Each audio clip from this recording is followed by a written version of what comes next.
तो कल हम लोग ने स्टार्ट किया था मेटल नॉन मेटल के बारे में पढ़ना। तो कल के सेशंस में हम लोगों ने क्या क्या पढ़ लिया था, एक बार मैं रिकैप कर रहा हूं। तो सबसे पहले हम लोगों ने मेटल और नॉन मेटल की फिजिकल प्रॉपर्टी के बारे में पढ़ा, जहां पे ये हम लोगों ने देखा कि मेटल और नॉन मेटल के फिजिकल प्रॉपर्टीज में काफी ज्यादा एक्सेप्शंस थे, ठीक है ना।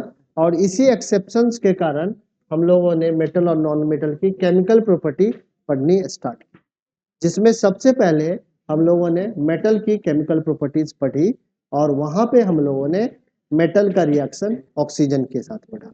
और मेटल जब भी ऑक्सीजन से रिएक्ट करेगा तो क्या बनाएगा, मेटल ऑक्साइड बनाएगा। ये हम लोगों ने कल के सेशंस में पढ़ा, ठीक है, समझ में।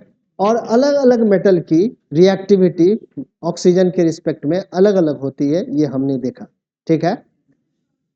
इसके बाद हम लोगों ने कुछ ऐसे मेटालिक ऑक्साइड के बारे में पढ़ा जो एम्फोटेरिक नेचर के होते हैं, जो एसिडिक प्रॉपर्टी को भी शो करते हैं और बेसिक प्रॉपर्टी को भी शो करते हैं। और इस तरीके के मेटालिक ऑक्साइड को हम लोग एम्फोटेरिक ऑक्साइड कहते हैं। जनरली जो मेटालिक ऑक्साइड होते हैं वो बेसिक नेचर के होते हैं, बट कुछ ऐसे मेटालिक ऑक्साइड्स होते हैं जो कि एम्फोटेरिक नेचर के होते हैं। इसका मतलब ये है कि ये एसिड के भी साथ रिएक्शंस कर सकते हैं और बेस के भी साथ रिएक्शंस कर सकते हैं। ऐसे मेटालिक ऑक्साइड को हम लोग एम्फोटेरिक ऑक्साइड कहते हैं।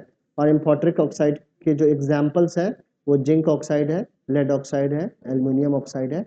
और ये एक इंपॉर्टेंट टॉपिक है इस चैप्टर का। इसके बाद हम लोगों ने क्या पढ़ा, तो reaction of metal with water. Water किस तरीके से मेटल से रिएक्शंस करता है इसके बारे में स्टडी किया।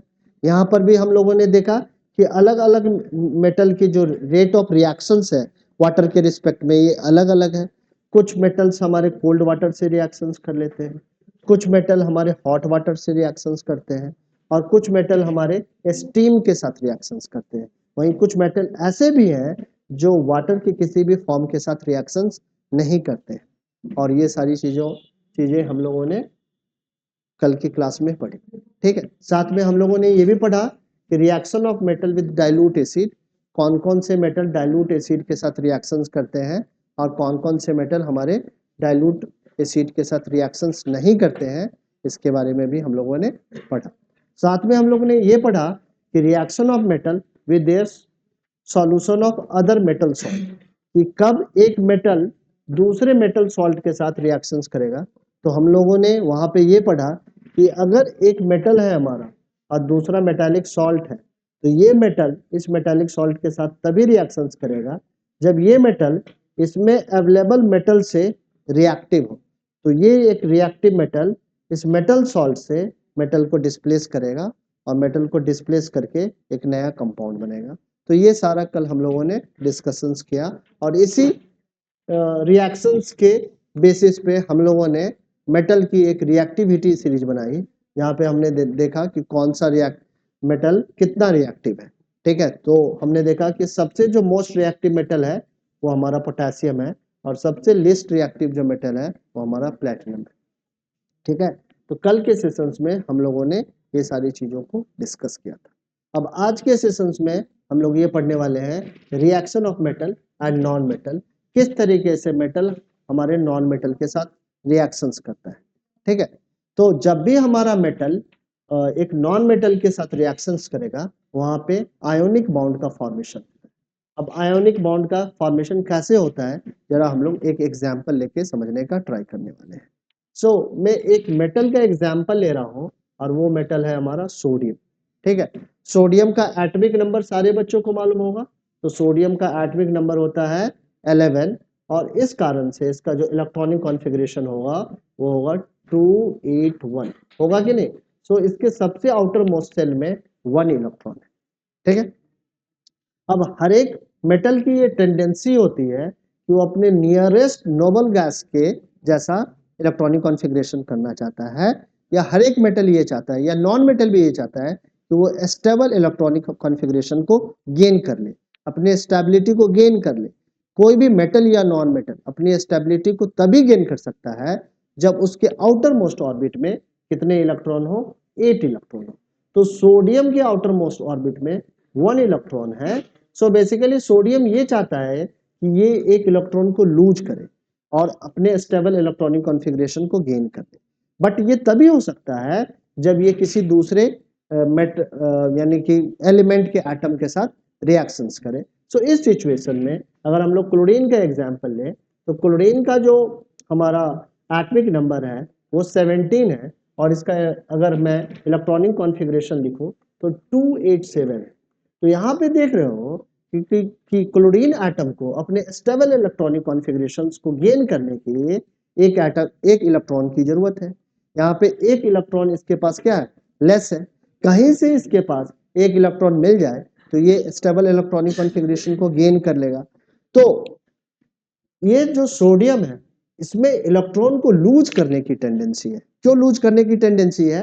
क्योंकि इसके आउटर मोस्ट ऑर्बिट में 1 इलेक्ट्रॉन है और ये अगर 1 इलेक्ट्रॉन को लूज कर ले तो ये स्टेबल इलेक्ट्रॉनिक कॉन्फ़िगरेशन को क्या करेगा, गेन करेगा।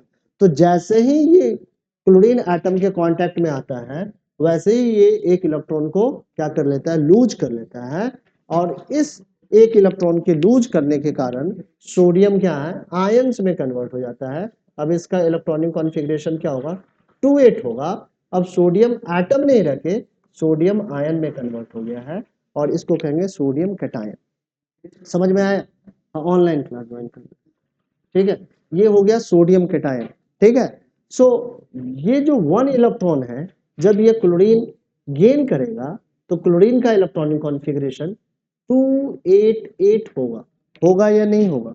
अब ये क्लोरीन एटम, अब क्लोरीन एटम नहीं रहेगा, ये क्लोराइड आयन का फॉर्मेशन करेगा और क्लोराइड आयन पे एक नेगेटिव चार्ज होगा। अब ये दोनों पार्टिकल जब एक दूसरे के नियर बाई होंगे, पास में होंगे, तो इसके बीच में एक क्या होगा, फोर्स ऑफ अट्रैक्शंस लगेगा। क्यों लगेगा? क्योंकि ये पॉजिटिवली चार्ज पार्टिकल है और ये नेगेटिवली चार्ज पार्टिकल है और इस आयन के, इन दोनों आयन के बीच में एक बॉन्डिंग का क्रिएशन होगा और इस बॉन्डिंग के कारण एक आयनिक कंपाउंड बनेगा जिसको कहेंगे सोडियम क्लोराइड।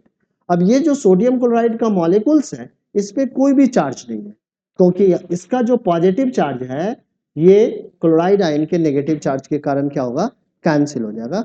तो इस तरीके से सोडियम क्लोराइड का फॉर्मेशन होता है। अब सोडियम क्लोराइड में सोडियम हमारा क्या है, मेटल है और क्लोरीन हमारा क्या है, नॉन मेटल है। तो इस तरीके से मेटल और नॉन मेटल एक दूसरे के साथ रिएक्शंस करते हैं। क्योंकि जब भी मेटल नॉन मेटल के साथ रिएक्शंस करता है तो ये दोनों ही पार्टिकल अपने स्टेबल इलेक्ट्रॉनिक कॉन्फ़िगरेशन को गेन कर लेते हैं या कह सकते हो अपनी स्टेबिलिटी को गेन कर लेते हैं। और हर एक एटम अपनी स्टेबिलिटी को क्या करना चाहता है, गेन ही करना चाहता है। और हर एक एटम क्या चाहता है कि अपने आउटर मोस्ट ऑर्बिट में कितने इलेक्ट्रॉन को रखे, या तो 8 इलेक्ट्रॉन को रखे या 2 इलेक्ट्रॉन को रखे। और इसी टेंडेंसी को हम लोग कहते हैं, जो 8 इलेक्ट्रॉन रखना चाहता है उसको कहते हैं ऑक्टेट पूरा करना यानी कि कंप्लीट करना, और जो 2 इलेक्ट्रॉन को पूरा करना चाहेगा वो डुएट पूरा करना चाहेगा। ठीक है, समझ में आ रही है बातें? इसी चक्कर में एक मेटल नॉन मेटल के साथ बॉन्डिंग क्रिएट करता है। बट ये जो बॉन्डिंग क्रिएट यहाँ पे हो रही है ये किस तरीके की बॉन्डिंग है, आयोनिक बॉन्डिंग है। क्योंकि आयंस के फॉर्मेशंस के कारण दो पार्टिकल्स क्या हो रहे हैं, आपस में बॉन्ड हो रहे हैं या जुड़ रहे हैं। ठीक है, so many metal from the form ionic bonds when they react with the non-metal compounds so formed are known as ionic compound. So basically हमारा सोडियम क्लोराइड क्या है, एक आयोनिक कंपाउंड है। समझ में आया? अब जरा हम लोग आयंस के बारे में समझते हैं। Positive and negative charged atoms are known as ions. ठीक है, अगर कोई भी एटम के ऊपर में पॉजिटिव चार्ज है या नेगेटिव चार्ज है तो उस एटम्स को हम लोग क्या कहेंगे, आयंस कहेंगे। अब उसको हम लोग एटम नहीं कहते हैं। ठीक है, so ions are formed because of loss और गेन ऑफ इलेक्ट्रॉन। और आयंस का फॉर्मेशन क्यों होता है? क्योंकि एटम क्या करते हैं, अपनी स्टेबिलिटी को गेन करने के लिए या तो इलेक्ट्रॉन को लूज करते हैं या इलेक्ट्रॉन को गेन करते हैं, और इस कारण से आयंस का फॉर्मेशन होता है। Atoms form the ion to obtain the stable electronic configuration, या कह सकते हैं obtain the electronic configuration to nearest noble gas. अपने नियर बाई के नोबल गैस के जैसा वो अपने इलेक्ट्रॉनिक कॉन्फ़िगरेशन को करना चाहता है। क्योंकि हमारे जो नोबल गैस होते हैं वो स्टेबल इलेक्ट्रॉनिक कॉन्फ़िगरेशन वाले होते हैं। जैसे हमारा आर्गन है, जैसे हमारा नियोन है, ठीक है, और ये सारे के सारे इलेक्ट्रॉनिक कॉन्फ़िगरेशन इसका देखेंगे तो एक स्टेबल इलेक्ट्रॉनिक कॉन्फ़िगरेशन है, और इसी इलेक्ट्रॉनिक कॉन्फ़िगरेशंस को हर एक एटम क्या करता है, गेन करना चाहता है, और इसी गेन करने के कारण, इस स्टेबिलिटी को गेन करने के कारण एटम्स क्या करता है, या तो इलेक्ट्रॉन को लूज करता है और गेन करता है, और इसी लूज और गेन के टेंडेंसी के कारण आयंस का फॉर्मेशन होता है, ठीक है। अब पॉजिटिव आयन का फॉर्मेशन कब होता है? और positive ion is form because of loss of electron. अगर कोई भी एटम इलेक्ट्रॉन को लूज कर रहा है तो उस केस में आपका क्या होगा, केटायन का फॉर्मेशन होगा, या कह सकते हैं पॉजिटिव आयन का फॉर्मेशन होगा। जैसे कि सोडियम क्या कर रहा है, एक इलेक्ट्रॉन को लूज कर रहा है, और इस कारण से यहाँ पे सोडियम एटम है और हमने राइट हैंड साइड में एक इलेक्ट्रॉन को ऐड किया है, क्योंकि ये एक इलेक्ट्रॉन क्या हो रहा है, लूज हो रहा है, और इस कारण से सोडियम पॉजिटिव आयन का फॉर्मेशन हो रहा है।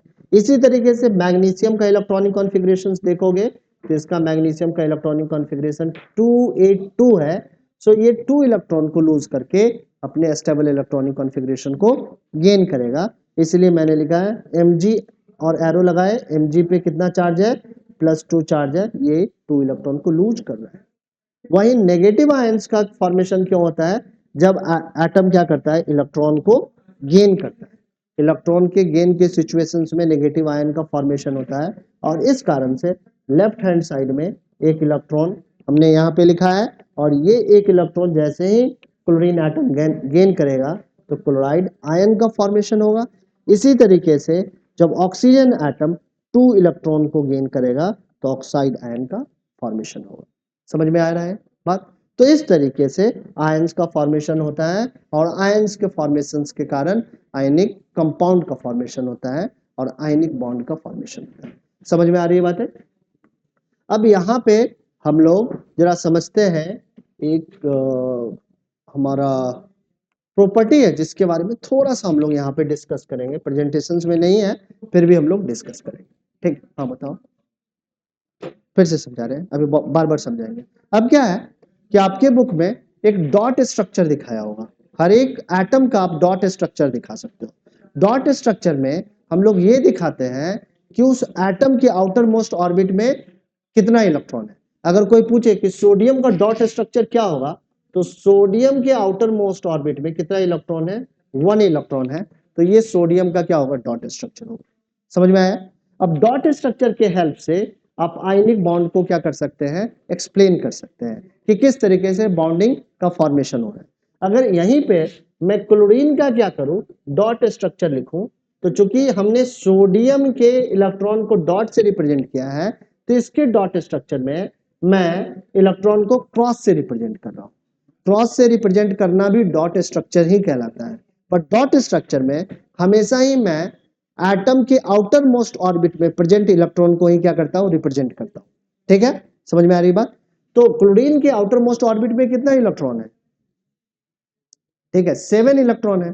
ठीक है, सो यहां पे मैंने 2 दिखाया, यहां 2 दिखाया, यहां 2 दिखाया, और एक इलेक्ट्रॉन क्या है यहां पे, अभी नहीं दिया। ठीक है, तो एक इलेक्ट्रॉन यहां दिखाया। अब क्या है, जैसे ही ये एक इलेक्ट्रॉन इसको डोनेट करेगा तो आपका क्या होगा, सोडियम केटायन का फॉर्मेशन होगा इस तरीके से। ठीक है, और यहाँ पे क्लोराइड एनायन का फॉर्मेशन होगा। 2 इलेक्ट्रॉन, 2 इलेक्ट्रॉन, 2 इलेक्ट्रॉन, और एक ये सोडियम का इलेक्ट्रॉन, और ये इसका, तो इसका भी ऑक्टेट पूरा हो गया और इसका भी ऑक्टेट पूरा हो गया, और इस तरीके से सोडियम क्लोराइड कंपाउंड का फॉर्मेशन हो। अब यहाँ पे हम लोग दूसरा भी एक एग्जांपल ले सकते हैं। एक मैं मैग्नीशियम का एग्जांपल, मैग्नीशियम के आउटर मोस्ट ऑर्बिट में कितने इलेक्ट्रॉन होते हैं, तो 2 इलेक्ट्रॉन होते हैं। तो यहाँ पे मैंने 2 इलेक्ट्रॉन को इस तरीके से रिप्रेजेंट किया। हमेशा ही डॉट स्ट्रक्चर में मैं क्या करूंगा, डॉट जो रिप्रेजेंट कर रहा है आउटर मोस्ट ऑर्बिट के इलेक्ट्रॉन को रिप्रेजेंट कर रहा है। ठीक है, हमेशा ये क्वेश्चन पूछा गया है बोर्ड में कि डॉट स्ट्रक्चर के हेल्प से मैग्नीशियम ऑक्साइड के फॉर्मेशन को समझाओ या सोडियम क्लोराइड के फॉर्मेशन को समझाओ। ठीक है, तो वहां से इस तरीके का आपको स्ट्रक्चर बना के दिखाना पड़ेगा। ठीक है, अब मान लो कि मैग्नीशियम ऑक्सीजन के साथ बॉन्डिंग बना रहा है। मैग्नीशियम किसके साथ बॉन्डिंग बना रहा है, ऑक्सीजन। ऑक्सीजन के आउटर मोस्ट ऑर्बिट में कितने इलेक्ट्रॉन होते हैं? तो 6 इलेक्ट्रॉन होते हैं, क्योंकि एटॉमिक नंबर ऑक्सीजन का कितना है? 8 है। तो कैसे आप दिखाएंगे? 2,6, यानी कि उसके अंदर वाले ऑर्बिट में 2 इलेक्ट्रॉन और उसके आउटर मोस्ट ऑर्बिट में कितने इलेक्ट्रॉन? 6 इलेक्ट्रॉन। ठीक है। और ऑक्सीजन का नियर बाई नोबल गैस कौन सा है? नियोन है। नियोन का इलेक्ट्रॉनिक कॉन्फ़िगरेशन क्या है? 288 है। तो अपने 288 इलेक्ट्रॉनिक कॉन्फ़िगरेशन को क्या करना चाहेगा? अटेंड करना चाहेगा। एक मिनट,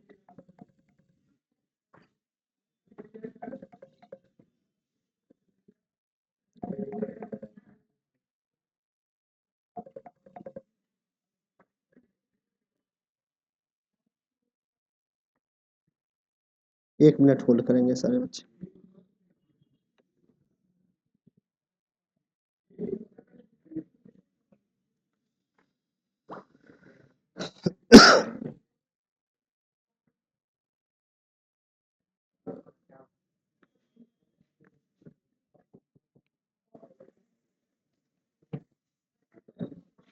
हेलो निकिता,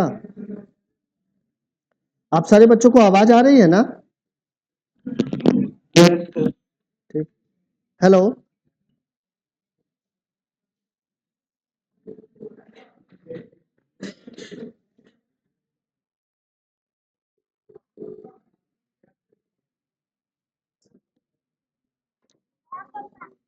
हाँ निकिता, आवाज नहीं आ रही थी तुमको क्या?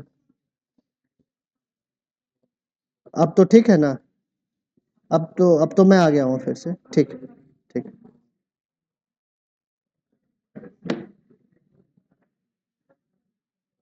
हाँ जी। सो मैं ये बता रहा था कि अगर मैग्नीशियम ऑक्साइड का फॉर्मेशन कैसे होता है, इसको समझाने का ट्राई कर रहा हूँ डॉट स्ट्रक्चर के हेल्प से। तो मैं ये कह रहा हूँ कि मैग्नीशियम का इलेक्ट्रॉनिक कॉन्फ़िगरेशन जो है वो क्या है? तो वो है 282। और मैग्नीशियम का जो सबसे नियरेस्ट नोबल गैस है वो नियोन है। नियोन का इलेक्ट्रॉनिक कॉन्फ़िगरेशन क्या आएगा? 2,8, क्योंकि उसका एटॉमिक नंबर क्या है? 10 है। ठीक है। सो मैग्नीशियम कैसा बनना चाहेगा? नियोन के जैसा बनना चाहेगा। जैसे आप अपने फैमिली में कैसा बनना चाहते हो? जो सबसे आप ही के फैमिली का सबसे सक्सेसफुल पर्सनालिटी है, वैसा ही तो बनना चाहते हो। ठीक है ना? सो एटम भी कैसा बनना चाह रहा है? अपने नियर बाई जो सबसे ज्यादा स्टेबल एटम है उसके जैसा। तो नियोन गैस का जो इलेक्ट्रॉनिक कॉन्फ़िगरेशन है वो देखोगे कि 2,8। और ये नियोन क्या है? एक स्टेबल एटम है, ये किसी के भी साथ रिएक्शंस नहीं करता है। ठीक है।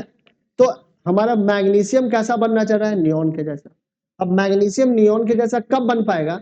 जब ये 2 इलेक्ट्रॉन को क्या कर ले? लूज कर ले। वहीं हमारा ऑक्सीजन भी कैसा बनना चाह रहा है? तो ऑक्सीजन का भी इलेक्ट्रॉनिक कॉन्फ़िगरेशन होता है 2,6। और ये क्या चाह रहा है कि 2 इलेक्ट्रॉन मेरे को मिल जाता ना तो मैं भी नियोन के जैसा बन जाता। ये भी नियोन ही बनना चाह रहा है। तो इसके आउटर मोस्ट ऑर्बिट में कितने इलेक्ट्रॉन है? तो 2, 4, 6। सो बेसिकली अगर इसको 2 इलेक्ट्रॉन कहीं से मिल जाए तो इसका भी ऑक्टेट क्या हो जाएगा? कंप्लीट हो जाएगा। ठीक है। तो ये मैग्नीशियम इसको अपना दोनों ही इलेक्ट्रॉन क्या कर देगा? डोनेट कर देगा। क्यों डोनेट कर देगा? क्योंकि डोनेट करने से ही इसको स्टेबिलिटी गेन करेगा। अगर मैं कुछ डोनेट करके कुछ दे के अपने स्टेबिलिटी को गेन कर लूं तो ऐसा कौन नहीं करना चाहेगा? मेरे पास बहुत पैसा है तो मैं क्या करूंगा? पैसे पैसे को खर्च करना चाहूंगा और सर्विसेज लेना चाहूंगा। मैं नौकर रखना चाहूंगा, मैं माली रखना चाहूंगा, मैं ड्राइवर रखना चाहूंगा और इसी से तो स्टेबिलिटी गेन करूंगा। मगर जिसके पास पैसे नहीं है वो पैसे को कमाना चाहेगा और इस तरीके से वो अपनी स्टेबिलिटी को गेन करना चाहेगा। तो यहाँ पे मैग्नीशियम क्या करना चाहता है? इलेक्ट्रॉन को लूज करके अपने स्टेबिलिटी को गेन कर पाएगा। तो मैग्नीशियम अपने दोनों इलेक्ट्रॉन को लूज करता है और लूज करके किसको दे देता है? ऑक्सीजन को। जैसे ही ऑक्सीजन को देता है तो ऑक्सीजन का भी ऑक्टेट पूरा हो जाता है। इसका इलेक्ट्रॉनिक कॉन्फ़िगरेशन ये 2 ऐड होते 2,8 हो जाएगा और इसके 2 हटने से इसका भी इलेक्ट्रॉनिक कॉन्फ़िगरेशन 2,8 हो जाएगा। तो हमें कैसा कंपाउंड का फॉर्मेशन होगा? मैग्नीशियम पे +2 चार्ज आ जाएगा और ऑक्साइड आयन पे क्या हो जाएगा? -2 चार्ज आ जाएगा। और इस तरीके से एक कंपाउंड का फॉर्मेशन होगा। वो कंपाउंड क्या है? Magnesium oxide. ठीक है। तो अभी यहाँ पे मैंने डॉट स्ट्रक्चर के हेल्प से आयनिक कंपाउंड के फॉर्मेशन को समझाया है। ठीक है। आपको भी कहेगा कि डॉट स्ट्रक्चर के हेल्प से मैग्नीशियम ऑक्साइड के फॉर्मेशन को समझाओ, मैग्नीशियम क्लोराइड के फॉर्मेशन को समझाए। एक और भी हम लोग एग्जाम्पल लेंगे और इसको और हम लोग समझने का ट्राई करेंगे, ठीक है। एक एग्जाम्पल मैं अब लेने वाला हूं मैग्नीशियम क्लोराइड का, ठीक है। अब मैग्नीशियम के आउटर मोस्ट ऑर्बिट में कितने इलेक्ट्रॉन है? अब तक तो सारे बच्चों को पता चल गया होगा, इसके आउटर मोस्ट ऑर्बिट में 2 इलेक्ट्रॉन है, जिसको मैंने क्रॉस से दिखाया, ठीक है। क्लोरीन के आउटर मोस्ट ऑर्बिट में कितने इलेक्ट्रॉन है? तो क्लोरीन के आउटर मोस्ट ऑर्बिट में 7 इलेक्ट्रॉन, सॉरी, ठीक है। तो यहां पे बना दिया, ये 2 + 2 + 2 6 प्लस 1। अब क्या है कि मैग्नीशियम अगर अपने दोनों ही इलेक्ट्रॉन को लूज करना चाहता है, अब अगर क्लोरीन इसके साथ बॉन्डिंग बनाना चाह रहा है, तो क्लोरीन के 1 एटम के साथ ये बॉन्डिंग नहीं क्रिएट करेगा। क्यों नहीं क्रिएट करेगा? क्योंकि एक इलेक्ट्रॉन को अगर ये क्लोरीन को दे दे तो क्लोरीन तो स्टेबल हो जाएगा, बट ये अभी भी क्या रहेगा? अनस्टेबल रहेगा। मान लो कि तुम एक ऑटो हायर करने चाह रहे हो, ठीक है, और तुम्हारे पास 5 पर्सनैलिटी है, तुम 5 दोस्त, तो क्या चाहोगे कि 2 ऑटो एक साथ ही मिल जाए, ताकि तुम पांचों एक साथ बैठ के कहीं चले जाओ मूवी देखने के लिए। ऐसा तो नहीं चाहोगे कि 3 बैठ जा, मैं 2 पीछे से आ रहा हूं। तुम लोग यही ट्राई करोगे, एक साथ 2 ऑटो हायर करूं, एक में 3 बैठ जाऊं, एक में 2 बैठ के एक साथ ही पहुंच जाऊं, ठीक है। ऐसा ही ना ट्राई करेगा। और कोई अगर सिंगल ऑटो वाला आ जाएगा और तुमसे बोलेगा कि आप बैठ जाओ, मैं 3 को लेके चल रहा हूं, तो तुम बोलोगे एक और लेके अपने जैसे ऑटो को ले आ, और फिर हम लोग 5 चल लेंगे या 6 चल लेंगे, ठीक है। ऐसा ही सिचुएशन होगा जनरली, ठीक है। तो इसी तरीके से मैग्नीशियम के पास जब एक क्लोरीन एटम आता है, तो इसको ये अपना एटम क्या करता है? इलेक्ट्रॉन डोनेट नहीं करेगा उन्हें। अब ये अपना 1 इलेक्ट्रॉन जो इसके पास दोनों इलेक्ट्रॉन है, ये कब डोनेट करेगा? जब क्लोरीन के 2 एटम आएंगे, क्योंकि क्लोरीन के 2 एटम के आने के कारण ये एक इलेक्ट्रॉन इस वाले एटम को दे देगा और दूसरा इलेक्ट्रॉन भी दूसरे एटम को दे देगा। तो इस तरीके से क्लोरीन का दोनों ही एटम क्या हो जाएगा? स्टेबल हो जाएगा, और मैग्नीशियम भी क्या हो जाएगा? स्टेबल हो जाएगा। समझ में आई बात? तो क्लोरीन का एक और भी एटम, क्लोरीन एक और एटम को बुला के लाएगा कि भैया तू भी चल, इससे क्या हो जाएगा? दोनों ही स्टेबल हो जाएंगे, ठीक है। और मैग्नीशियम का कि मेरे को कोई आपत्ति नहीं अगर 2 आ जाए तो, ठीक है। तो मैग्नीशियम ने क्या किया कि यहां पे ये इसका 2 इलेक्ट्रॉन, 2 2 4 2 6 और 1 7, तो 1 इलेक्ट्रॉन इसको डोनेट कर दिया और 1 इलेक्ट्रॉन क्या कर दिया? इसको डोनेट कर दिया। इस कारण से हमारा बना मैग्नीशियम पे +2 चार्ज आ गया, और यहीं पे क्लोरीन पे क्या होगा कि हमारा एक ही चार्ज होगा। क्लोरीन के मैं क्या दिखाऊंगा?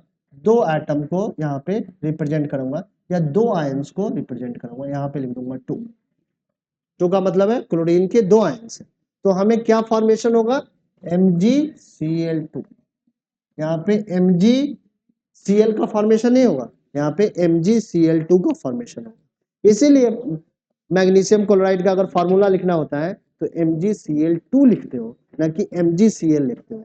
सोडियम क्लोराइड का फॉर्मूला लिखना होता है तो NaCl लिखते हो, ना कि NaCl2 लिखते हो। समझ में आया? मैग्नीशियम ऑक्साइड का फॉर्मूला लिखना होता है तो MgO लिखते हो, MgO2 लिखने की जरूरत ही नहीं है, क्योंकि एक ही एटम को वो 2 इलेक्ट्रॉन दे देता है, और इससे ऑक्सीजन एटम भी स्टेबल हो जाता है और मैग्नीशियम भी स्टेबल हो जाता है। तो इस तरीके से इलेक्ट्रॉन के लूज और गेन करने के कारण आयनिक बॉन्ड का फॉर्मेशन होता है, और आयनिक बॉन्डिंग के फॉर्मेशन के कारण आयनिक कंपाउंड का फॉर्मेशन होता है। मुझे लग रहा है कि आप लोगों को आयनिक बॉन्डिंग और आयनिक कंपाउंड के बारे में ठीक से समझ में आ गया होगा, ठीक है। समझ में आ रही है बातें? अब हम लोग आयनिक कंपाउंड के प्रॉपर्टी के बारे में, फिजिकल प्रॉपर्टी के बारे में यहाँ पे पढ़ने वाले हैं, ठीक है। तो आयनिक कंपाउंड क्या है ये तो समझ में आ गया। The compounds formed by the transfer of electron from a metal to non metal are called the ionic compound और इलेक्ट्रोवैलेंट कंपाउंड। इसको आयनिक कंपाउंड भी कह सकते हैं, इलेक्ट्रोवैलेंट कंपाउंड भी कह सकते हैं। और आयनिक कंपाउंड का फॉर्मेशन कैसे हो रहा है? तो इलेक्ट्रॉन के लूज और गेन के कारण हो रहा है। इतनी बातें समझ में आई। अब यहाँ पे आयनिक कंपाउंड के फिजिकल प्रॉपर्टी के बारे में हम लोग डिस्कस करने वाले हैं, ठीक है। ये फिजिकल प्रॉपर्टी सारे बच्चों को याद रखना है, ठीक है, भूलना नहीं है। तो पहला फिजिकल प्रॉपर्टी क्या है? तो कह रहा है फिजिकल नेचर के बारे में हम लोग पढ़ेंगे, ठीक है। कह रहा है they are solid and hard and generally brittle. ये क्या होते हैं? सॉलिड होते हैं, हार्ड होते हैं, क्योंकि आयनिक बॉन्डिंग जो होती है एक स्ट्रॉन्ग बॉन्डिंग होती है और इस कारण से ये सॉलिड स्टेट में एग्जिस्ट करते हैं। समझ में आई बात? दूसरा, जो इसकी मेल्टिंग और बॉइलिंग पॉइंट होती है ना, ये भी हाई होती है। They have high melting and boiling point due to the strong inter ionic attraction. इनके आयंस के बीच में स्ट्रॉन्ग अट्रैक्शन होता है और इस अट्रैक्शन को ओवरकम करने के लिए that compound requires huge amount of energy. That's why its melting and boiling point high. इस कारण से इनका मेल्टिंग और बॉइलिंग पॉइंट क्या होता है? हाई होता है। ठीक है। Solubility, generally soluble in water. ये वाटर में क्या होते हैं? सॉलेबल हो जाते हैं। सोडियम क्लोराइड को पानी में डालोगे मिल जाएगा। ठीक है, समझ में आ रही है बातें? And insoluble in solvent such as kerosene, petrol. Organic solvent में ये क्या है? इनसॉलेबल है, बट वाटर में क्या है? सॉलेबल है। पहली प्रॉपर्टी क्या पढ़ी? Physical nature. They exist in solid state, they are hard and generally brittle. दूसरा पॉइंट क्या पढ़ा? melting point and boiling point. They have high melting and boiling point due to the strong interionic attraction. Solubility के बारे में क्या पढ़ा? They are soluble in water but insoluble in kerosene, petrol और कह सकते हैं organic solvent में ये क्या है? Insoluble. Conduction of electricity. Ionic compound conduct electricity in molten state. ये पिघले हुए स्टेट में, ठीक है, जब इसको लिक्विफाई कर दोगे हाई टेम्परेचर पे, तब ये क्या करेंगे? इनके आयंस अलग हो जाएंगे और आयंस के अलग होने के कारण क्या करेंगे कि ये इलेक्ट्रिसिटी को कंडक्ट करेंगे। या सॉलेबल स्टेट में भी इसके आयंस क्या हो जाते हैं? अलग हो जाते हैं। जैसे सोडियम क्लोराइड को वाटर में आप मिक्स करोगे तो सोडियम अलग हो जाएगा और क्लोराइड आयन क्या हो जाएगा? अलग हो जाएगा और इस केस में ये इलेक्ट्रिसिटी को कंडक्ट करते हैं। बट सॉलिड स्टेट में ये इलेक्ट्रिसिटी के poor conductor, they are not good conductor of electricity in solid state, but they conduct the electricity in the molten state and the solution state. समझ में आ रहा है? बहुत बहुत ज्यादा इंपॉर्टेंट है ये फिजिकल प्रॉपर्टी, बहुत बार पूछा गया है। ठीक है, इसको भूलना नहीं है, इसको आप लोगों को क्या करना है? याद करके रखना है। ठीक है, समझ में आया या नहीं आया? आ रहा होगा समझ में? ठीक है, कभी भी नहीं समझ में आए तो आप लोगों को अपनी अपनी क्वेरी क्या करनी है? पुटअप कर लेनी है। अपने मन में नहीं रखना है डाउट को। डाउट को जब आप पुटअप करोगे तो वो रिजॉल्व भी होगा। ठीक, जितने भी ऑनलाइन स्टूडेंट्स हैं आप लोगों को समझ में आ रहा है? निकिता है, अनिकेत है, माही है, आप तीनों बच्चों को अच्छे से समझ में आ रहा है या नहीं? रिस्पॉन्ड करो। ठीक है, गुड। निकिता, माही समझ में आ रहा है या नहीं आ रहा है? ठीक है, अनिकेत आपको समझ में आ रहा है? जल्दी बताओ। अब है occurrence and extraction of metal. Metal कहाँ पाया जाता है? ठीक है, जरा इसके बारे में समझते हैं। अब मेटल क्या है? हैवियर, तो एयर में तो नहीं मिलेगा, ठीक है ना, ये अर्थ क्रस्ट में पाया जाएगा। ठीक है, जनरली ये अर्थ क्रस्ट में पाया जाता है। द सब metal like gold, silver, platinum are found in the free state. Free state का मतलब क्या होता है? ये कंपाउंड के स्टेट में नहीं होते हैं, ये बॉन्डिंग का फॉर्मेशन नहीं करते हैं।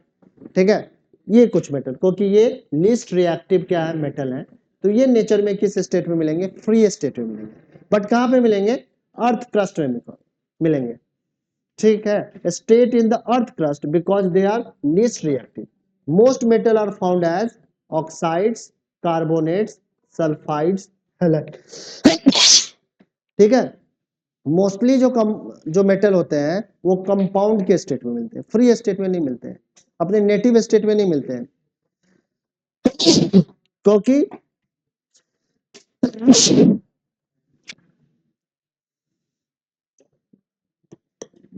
तो लोग बहुत खुश हो जाते हैं यार। हाँ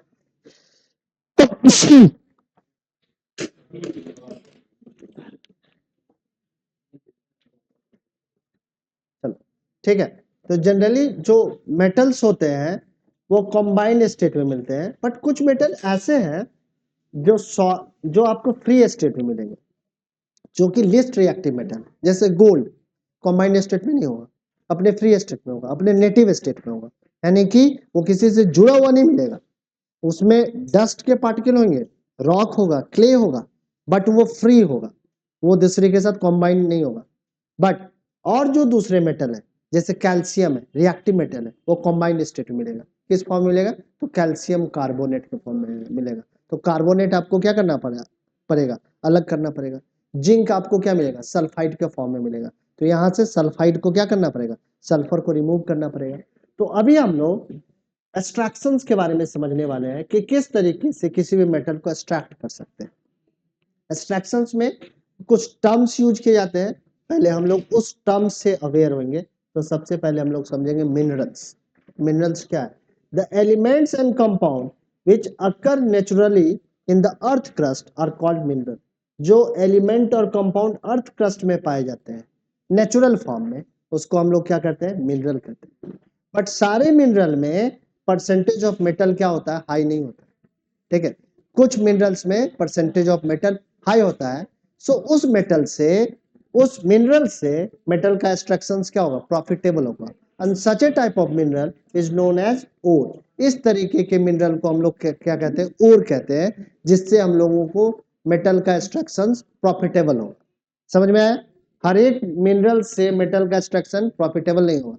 मान लो कि आपने मिनरल की खुदाई की और 500 रुपए का खुदाई करने का चार्ज लगा, और वहां से जब आपने मेटल एक्सट्रैक्ट किया तो वो 250 रुपीज का है। तो इस तरीके का एक्सट्रैक्शन आप करोगे क्या? नहीं करोगे। बट आपने 500 रुपये लगाए खुदाई करने में और मिनरल्स निकाला, उसके 10,000 रुपये मिल गए, तो वो एक्सट्रैक्शन क्या है? प्रॉफिटेबल है। तो इस तरीके का मिनरल जिसमें परसेंटेज ऑफ मेटल क्या हो? ज्यादा हो, उसको हम लोग क्या कहते हैं? ओर कहते हैं। So mineral that contain very high percentage of particular metal and the metal can be profitably extracted from it, such minerals are called ores. इस तरीके के मिनरल्स को हम लोग क्या कहते हैं? ओर्स कहते हैं। ठीक है, समझ में आई बात? अब गैंग क्या है? तो जो इम्प्योरिटीज ओर में अवेलेबल होती है, उसी इम्प्योरिटीज को हम लोग क्या कहते हैं? गैंग कहते हैं। ठीक है, so gangue is the impurities present in the ore like rock particles, sand particles, clay particles, these are called gang. इनको हम लोग क्या कहते हैं? गैंग। समझ में आ गया? तो ये तीन टर्म्स जो है मिनरल्स और गैंग के बारे में कभी कभी बोर्ड में पूछा गया है, तो इसको आपको याद कर लेना है। याद कर लोगे? ठीक है, आगे बढ़े। अब क्या है, मेटल का जो एक्सट्रैक्शंस होता है, ठीक है, इसको हम लोग इसके एक्टिविटी सीरीजन रिलेटेड मेटलर्जी। मेटलर्जी क्या है? मेटलर्जी में हम लोग मेटल के एक्सट्रैक्शंस के बारे में पढ़ते हैं। ठीक है, सो अलग अलग रिएक्टिविटी के बेसिस पे अलग अलग मेथड्स हैं इसके मेटल के एक्सट्रैक्शंस के। हर एक मेटल को एक ही मेथड से एक्सट्रैक्ट नहीं कर सकते। ठीक है, तो हमने कुछ मेटल की ग्रुपिंग की है। जैसे ये जो पहले हमने 5 मेटल लिए हैं, ये सबसे ज्यादा रिएक्टिव मेटल है। ये यहाँ से जिंक से लेके मरकरी से ये मीडियोकर टाइप की रिएक्टिविटी को शो करते हैं। ठीक है, और ये सबसे लिस्ट रिएक्टिव मेटल है। सो तीनों का एक्सट्रैक्शंस, वे ऑफ एक्सट्रैक्शंस क्या है? अलग अलग है। जैसे पहले में हम लोग इलेक्ट्रोलाइसिस का यूज करते हैं। ठीक है, यहाँ पे हम लोग रिडक्शन का यूज करते हैं, रिडक्शन बाय यूजिंग कार्बन। और ये तो अपने नेटिव स्टेट में ही पाया जाता है, फ्री स्टेट में ही पाया जाता है। तो इसमें से तो रॉक, सैंड, क्ले को ही तो आपको अलग करना है। ठीक है, तो वन बाय वन हम लोग देखेंगे कि वेरी रिएक्टिव मेटल को किस तरीके से एक्सट्रैक्ट कर सकते हैं, मिडिल रिएक्टिविटी वाले को किस तरीके से एक्सट्रैक्ट कर सकते हैं, साथ में लिस्ट रिएक्टिव मेटल के लिए भी क्या एक्सट्रैक्शंस वे होगा। तो मेटल के एक्सट्रैक्शंस में 3 स्टेप्स इन्वॉल्व होते हैं। There are 3 steps involved in the extraction of metal. First है enrichment of, पहले ओर को इनरिच करना, यानी कि उसमें अवेलेबल गैंग को क्या करना? रिमूव करना। अब गैंग को रिमूव करने के लिए भी अलग अलग मेथड्स है। जैसे हैंड पिकिंग मेथड है, यानी कि बड़े बड़े रॉक पार्टिकल्स है मिनरल के अंदर में, तो हाथ से ही आप चुन के क्या कर देंगे? अलग कर देंगे। उसके बाद वॉशिंग है। कभी कभी हम लोग वॉशिंग करते हैं। वॉशिंग का मतलब इस तरीके से समझो, जैसे कि आपका चावल है और चावल में मिट्टी मिला हुआ, तो अगर चावल को आप पानी में डालोगे तो मिट्टी क्या हो जाएगा? पानी में डिसॉल्व हो जाएगा। और उसको जब बार बार वॉश करोगे तो पानी के साथ मिट्टी निकल जाएगा और चावल अलग हो जाएगा। इसी तरीके से वॉशिंग के थ्रू हम लोग क्या कर सकते हैं कि उसमें अवेलेबल क्ले को, मिट्टी को अलग कर लेंगे, ठीक है। इसके बाद फोर्थ एंड फ्लोटेशंस होता है। कभी कभी जिसकी डेंसिटी हल्की होती है, चावल का ही फिर से एग्जांपल ले लेते हैं, ठीक है। मान लो कि कोई कुछ उसमें प्लास्टिक जैसा है जो चावल में मिल गया है, तो अगर पानी में डालोगे तो प्लास्टिक ऊपर आ जाएगा, चावल क्या हो जाएगा, नीचे चला जाएगा, ऊपर से हटा लो। तो दो अलग अलग डेंसिटी के, मान लो कि किसी मिनरल्स में मेटल की डेंसिटी हाई है और इम्प्योरिटी की डेंसिटी क्या है, लोअर है, तो उस तरीके से अलग कर लेंगे। सो ये फिजिकल, और एक है मैग्नेटिक सेपरेशन, यानी कि या तो मिनरल जो वो मैग्नेटिक हो या इम्प्योरिटीज मैग्नेटिक हो, तो इसको मैग्नेटिक सेपरेशन से हम लोग क्या कर सकते हैं, अलग कर सकते हैं। सो ये फिजिकल मेथड है जिसके से आप इनरिच कर सकते हैं ओर को, ओर में अवेलेबल गैंग को क्या कर सकते हैं, रिमूव कर सकते हैं। ये डिफरेंट अलग अलग फिजिकल मेथड्स है। कभी कभी हैंड पिकिंग सुटेबल होता है, कभी कभी वॉशिंग सुटेबल है, कभी कभी फोर्थ एंड फ्लोटेशन सुटेबल है, और कहीं कभी मैग्नेटिक सेपरेशन सुटेबल है, ठीक है। समझ में आ रही बात। अब जैसे ही इनरिचमेंट हो जाएगा तो आप क्या करेंगे, एक्सट्रैक्शंस करेंगे, एक्सट्रैक्शन ऑफ मेटल।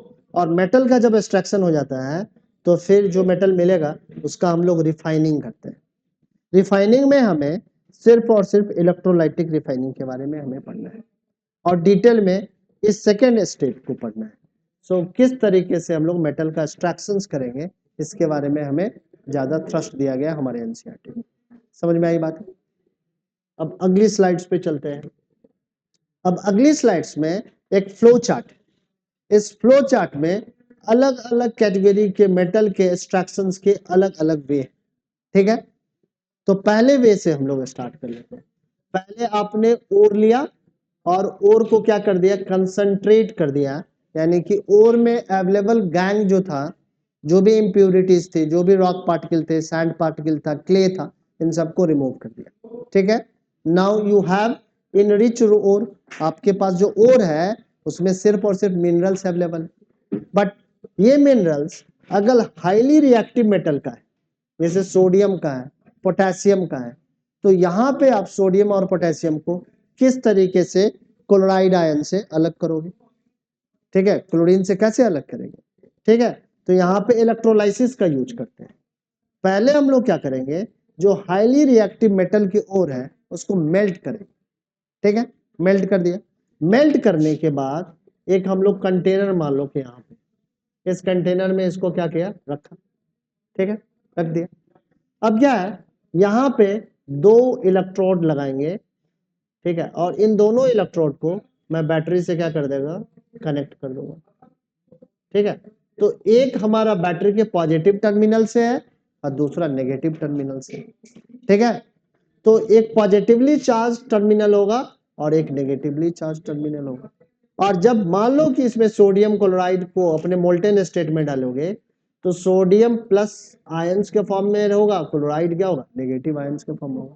तो सोडियम क्या होगा, इस कैथोड पे जाके डिपॉजिट हो जाएगा, यानी कि नेगेटिव टर्मिनल पे जाके डिपॉजिट हो जाएगा, और क्लोराइड के आयंस क्या हो जाएंगे, इस पॉजिटिव टर्मिनल पे जाके डिपॉजिट हो जाएंगे, और इस तरीके से सोडियम को आप क्लोरीन से अलग कर पाएंगे। तो इसी मेथड को हम लोग इलेक्ट्रोलाइसिस मेथड कहते हैं, क्योंकि यहाँ पे इलेक्ट्रिसिटी का क्या किया जाता है, यूज किया जाता है। तो हाईली रिएक्टिव मेटल के ओर से अगर मेटल को आपको एक्सट्रैक्ट करना है तो इलेक्ट्रोलाइसिस करना पड़ेगा, बट इलेक्ट्रोलाइसिस के पहले आपको मेटल के ओर को क्या करना पड़ेगा, मेल्ट करना पड़ेगा, फर्नेस में डाल के भट्टी में डालेंगे और बहुत हाई टेम्परेचर पे इसको क्या कर देंगे, मेल्ट करेंगे, और मेल्ट करने के बाद इसका इलेक्ट्रोलाइसिस करेंगे, इलेक्ट्रोलाइसिस के बाद आपको प्योर मेटल मिल जाएगा, ठीक है। समझ में आई बात। बट अगर आपका जो कंसंट्रेटेड ओर है उसमें मीडियम रिएक्टिविटी के मेटल है, मेटल कैसे हैं, जिनकी रिएक्टिविटी मीडियम है, जैसे कि आपका जिंक है, आपका मरकरी है, आपका इस तरीके के जो भी आपके मेटल है, ठीक है।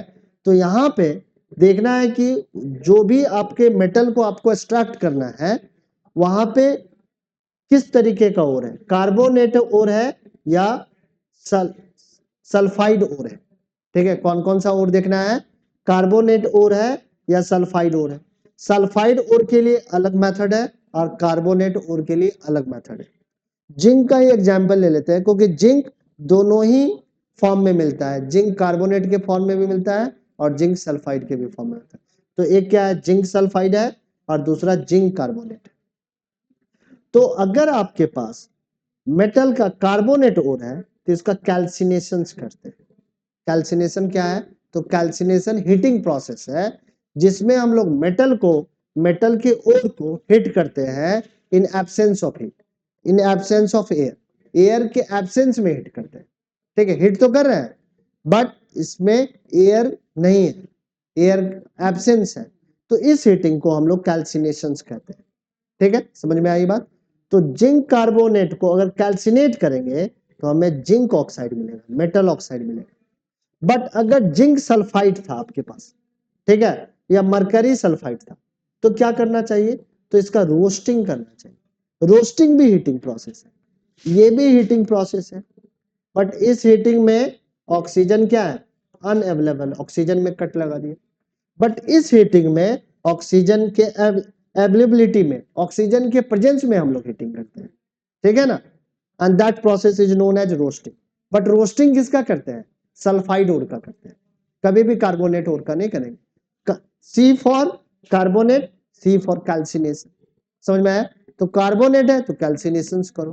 कैल्सिनेशन क्या है, it is a heating process in absence of oxygen, but roasting is also a heating process but it take place in the presence of oxygen. So आपके सल्फाइड ओर का जो होगा रोस्टिंग होगा, बट दोनों का एंड रिजल्ट एक ही मिलेगा, metal oxide. ठीक है, तो यहां से जिंक कार्बोनेट का अगर कैल्सिनेशन करोगे तो जिंक ऑक्साइड मिलेगा, और जिंक सल्फाइड का भी अगर अगर आप रोस्टिंग करेंगे तब भी जिंक ऑक्साइड ही मिलेगा। यानी कि फाइनली आपको क्या चाहिए था, जिंक ऑक्साइड चाहिए था या मरकरी ऑक्साइड चाहिए था। ठीक है, अब जब आपको मेटल ऑक्साइड मिल गया तो इसका रिडक्शन करेंगे। रिडक्शन का मतलब क्या होता है, रिमूवल ऑफ ऑक्सीजन, और जैसे ही हमारा ऑक्सीजन रिमूव हो जाएगा तो आपको मेटल मिल जाएगा और फिर मेटल को प्यूरिफाई कर लेंगे। समझ में आई बात है। अगर जिंक ऑक्साइड है और जिंक ऑक्साइड का अगर कार्बन से रिएक्शंस करेंगे तो कार्बन क्या बनेगा, कार्बन मोनोऑक्साइड बनेगा और जिंक अलग बनेगा। ठीक है, तो हम लोग कह सकते हैं कि जिंक ऑक्साइड का क्या हो रहा है, रिडक्शन हो रहा है, रिमूवल ऑफ ऑक्सीजन हो रहा है। समझ में आ गई बात है। तो इस तरीके से आप अगर मिडिल रिएक्टिविटी के मेटल है तो इस तरीके से आप एक्सट्रैक्शंस कर सकते हैं। समझ में आ रही बात है। अभी थोड़ा सा पॉज लेंगे ये फ्लो चार्ट करने के लिए। ठीक है, अब अगला जो है लो रिएक्टिविटी के मेटल जो होते हैं वो हमेशा ही सल्फाइड ओर के फॉर्म में होते हैं। किस ओर के फॉर्म में होंगे, सल्फाइड ओर के फॉर्म में। ठीक है, सल्फाइड ओर को अगर ये लिस्ट रिएक्टिव मेटल का ओर है और इसका सीधा रोस्टिंग कर दो तो सीधा मेटल मिल जाएगा। रोस्टिंग करोगे यहां से क्या होगा, सल्फाइड हट जाएगा और आपको मेटल मिल जाएगा। मेटल को रिफाइन कर लो, प्योर मेटल मिल जाएगा। समझ में आया। तो यहाँ पे हमने फ्लो चार्ट के हेल्प से समझा है, बट इसको हम लोग डिटेल में भी समझेंगे, एक एक टर्म को डिफाइन करेंगे, एग्जाम्पल्स लेंगे ताकि और अच्छे तरीके से हम लोग इसको समझ सके। ये तो कह सकते हैं कि एक फ्लो चार्ट था जिसके हेल्प से हम लोग ने मोटा मोटा समझ लिया।